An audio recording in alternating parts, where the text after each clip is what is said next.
Good evening, everyone. This video will be focusing on the file manager itself and the process of how to open it as root in different folders, and pretty much just a normal file manager, but it's a little bit more advanced than most others. There's a few tweaks here and there. I'm going to use this program. It's a simple phone.wave to use to show how to copy paste and other little things. So let's do this. I already have this embedded into my system, so here we go. And we're going to go to desktop, grab this, copy.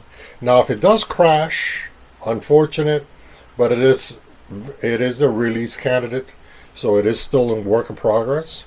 So I'm going to do a copy, and we're going to go to music. Let's see, music.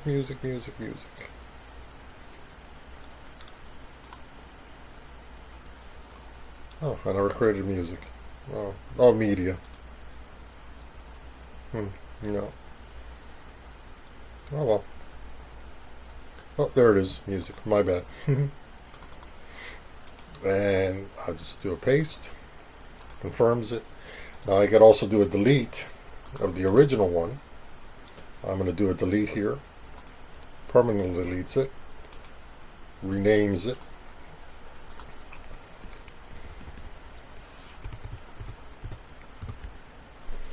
Now if I wanted to open as root, I made it very simple. I can either open a terminal directly from here, which ties into the desktop.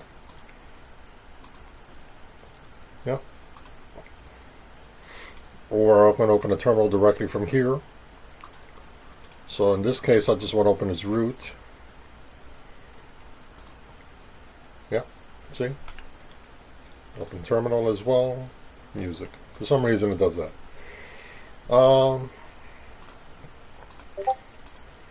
There we go.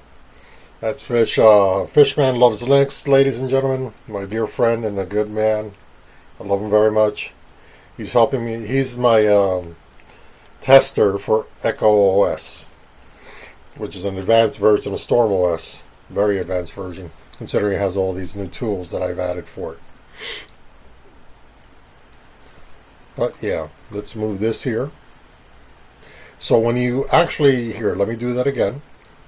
I'm going to get out of root. We're going to go into moving it. Of course, when you do a move, I'm doing a drag and drop with the left click only.